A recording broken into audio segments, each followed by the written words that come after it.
From Eden's serpent to Revelation's dragon, the AD 70 link. What if the snake in Eden was never a slithering reptile at all, but a flesh and blood man whose story, incredibly, culminates with the devastating fall of Jerusalem in AD 70? I know, it sounds wild, but just stay with me. By the time we're done here, you're going to see one absolutely coherent prophecy, a single thread stretching from the very beginning of Genesis all the way to the end of Revelation, and it lands squarely on the year the temple burned. It's a game changer. For most of us, the Eden tale is a simple Sunday school story about a talking animal and a forbidden piece of fruit. That sweet, sanitized version is great for kids, sure, but honestly, it also completely blinds us to a profound, overarching narrative thread the Bible simply refuses to let go of. Think about it. Genesis introduces a single, powerful word. Revelation picks it up with apocalyptic intensity, and the knot, the ultimate resolution, tightens irrevocably in AD 70. This isn't just an interesting theological puzzle. It's the very backbone of biblical prophecy. Let's trace that thread, shall we? Because once you see it, you can't unsee it.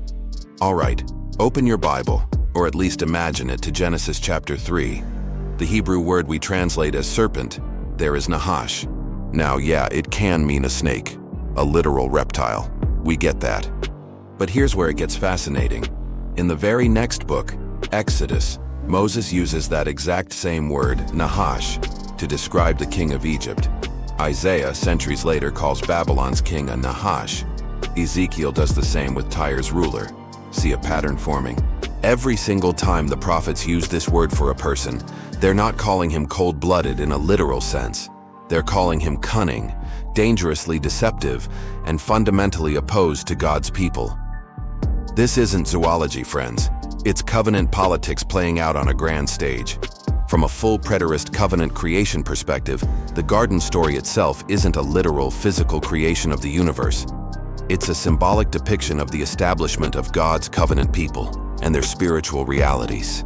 The phrase heavens and earth in Genesis 1:1, for instance, isn't about the physical cosmos, but represents God's covenant world, his people and their relationship with him. So, if the creation is covenantal, then the figures within it are too. The Nahash in Eden? He's a human adversary, an internal disruptor within the sacred space God set apart for his new covenant people. He's not some mythical beast, he's a figure who challenges the very fabric of that covenant. And the curse that follows, belly on the dust eating dust, that was never, ever about reptilian anatomy. It's ancient Near East slang, a powerful idiom for public humiliation, utter defeat, and the complete loss of one's position and authority. Imagine a king dethroned, stripped of his regalia, forced to grovel in the dirt before his conquerors. That's the image.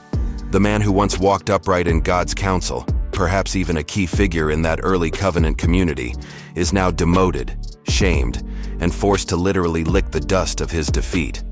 Doesn't that make a whole lot more sense than a miracle snake suddenly losing its legs? It's about the spiritual and political downfall of a covenant breaker, not a biological transformation. Just a few verses later in Genesis 3:15, we get what many call the first gospel. I will put enmity between you and the woman, and between your seed and her seed. He will bruise your head, and you will bruise his heel. Now, traditional readings often treat this as a rather vague promise about Jesus eventually defeating Satan. And while Christ's victory is central, full preterism declares, hold on a second, not so fast. Look closely at the text. It says seed, plural. This isn't just a singular cosmic battle. This is a sprawling generational war that unfolds throughout human history, specifically within the covenant line, not just on the hill of Calvary. The seed of the woman represents the faithful covenant line. Think Abel, Seth, Shem, Abraham, Israel, and ultimately the church. These are the ones who strive to walk in God's ways, carrying the promise. Conversely, the seed of the Nahash isn't some eternal demon. It's the continuous line of covenant breakers within Israel, those who morph into oppressors and adversaries, both spiritual and physical. Consider figures like Pharaoh, King Ahaz, or the Pharisees. They weren't external monsters, they were internal threats, figures who, through their rebellion and opposition, embodied the spirit of the Nahash. This ongoing bruising, this back-and-forth conflict, isn't a one-off event. It keeps going, a relentless struggle for covenant purity and faithfulness, until one final pivotal generation witnesses the head of that adversarial seed crushed for good.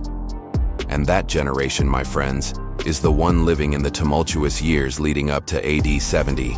This prophecy, this covenant struggle, refuses to die. It just keeps building momentum towards its historical climax.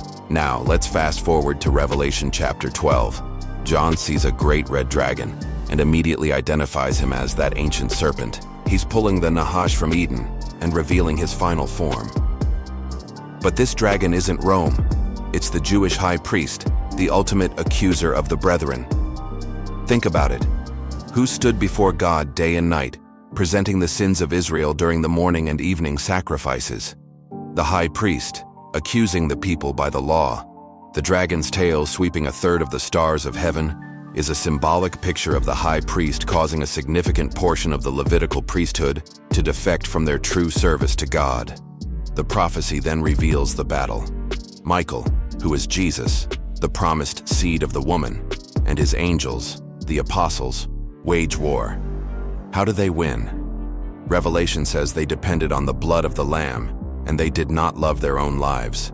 They conquered the dragon, the high priest, and his angels, the persecuting Pharisees and Sadducees, by laying down their lives, ending the power of the accusation. This conflict raged against the children of the woman, the heavenly Jerusalem, which is the church, throughout that terminal generation. And Rome? Rome is not the dragon. Rome is simply God's army, the executioner of his wrath, just as Babylon, Persia, and Assyria were in the Old Covenant. The protology of Genesis now meets its eschatological fulfillment in 1st century Judea, and then Jesus himself steps directly into this storyline, providing the ultimate link. In the 7th woe of Matthew 23, Jesus explicitly identifies the scribes and Pharisees as the seed of the serpent. He calls them serpents and a brood of vipers. Then he pronounces a terrifying judgment, declaring that the blood guilt of every righteous person killed, from Abel, murdered by Cain, the first seed of the serpent, all the way to Zechariah, and even the apostles they would soon kill, would be required of them.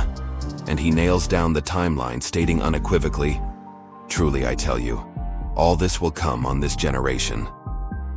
Just after this, in Matthew 24, he continues this chilling prophecy, culminating in the declaration, "Truly I tell you, this generation will not pass away until all these things take place." Within one generation, a biblical 40 years, Rome encircles Jerusalem, burns the magnificent temple, and utterly ends the sacrificial system. For full preterism, this catastrophic destruction in AD 70 is the crushing of the serpent's head. The dragon's weapon was always the condemnation spelled out in the Torah. But when the city fell, the entire covenant document that empowered the accuser was rendered null and void. The Nahash lost his legal footing forever. This moment in AD 70 wasn't just historical tragedy.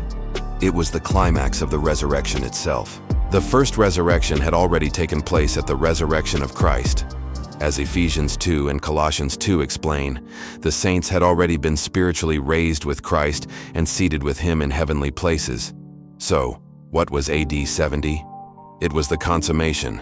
It was the resurrection of the rest of the dead saints from Hades into that heavenly realm, and the glorious transformation of the living saints into the manifested sons of God. This is the moment the transition from Old to New Covenant was completed. This is when the church became a separate global entity from Judaism. The Old Covenant world, the heavens and earth of the Mosaic Age, passed away, making way for the new. So, why does any of this matter to your life today? If you've ever felt like the serpent is still slithering around, whispering doubts, trying to convince you that prophecy failed, or that God hasn't quite finished his work, it's because we keep looking for a future villain instead of recognizing the defeated one. The gospel isn't some vague promise that Jesus will someday defeat evil. No, the gospel is a triumphant declaration. Jesus has put all enemies under his feet, and the very last of those enemies, the one that wielded death-dealing power, was the Old Covenant itself. This means your struggles today are not against some cosmic snake with eternal life. They are against internal temptations, against the lingering effects of a world that lost its external support system in AD 70. The power structure that gave the accuser his legal standing was dismantled. You are not waiting for the world to get worse so Jesus can zap it into submission. You are right now living in the new heaven and new earth that Revelation 21 says appeared immediately after the old order passed away. This isn't a future physical planet. It's the reality of the new covenant, the spiritual dwelling place of God with his people. The Bible ends exactly where it began, with God dwelling among his people. But now, that dwelling is permanent, unshakable, because the accuser, the Nahash in all his manifestations, has been thrown down, his legal power stripped away. You are free. If this timeline, this incredible coherent thread, just clicked for you, do me a favor, hit that like button. It helps the algorithm show this to the next person who still thinks Eden was just about snakeskins and apples. And please, drop a comment below. Tell me which verse or which connection finally tied the whole thread together for you. If you want more Bible investigations that treat Revelation like actual history instead of just sci-fi, then subscribe. And hey, know that friend who keeps forwarding you those left behind videos. Share this with them. Let's give them something that already happened, something that makes sense of the whole story. From a single Nahash in the garden, a human adversary disrupting God's covenant, to a seven-headed dragon on Patmos, the Bible tells one continuous epic war story. The seed of the woman wins, the dragon is dethroned, and the year boldly emblazoned on the victory banner is AD 70. Next time someone tells you prophecy is still hanging, waiting for some distant future fulfillment, invite them, with a knowing smile, to read Genesis 3 and Revelation 12 in the same breath. The serpent's head is crushed. The dragon's days ended definitively when the temple fell and the old covenant passed away. That's not wild speculation, friends. It's the seamless, coherent storyline the apostles fully expected their first-century readers to recognize within their own lifetime. And that, not talking animals or magic fruit, is what Eden was pointing toward all along. Don't forget to like, subscribe, and hit that notification bell. See you on the next deep dive.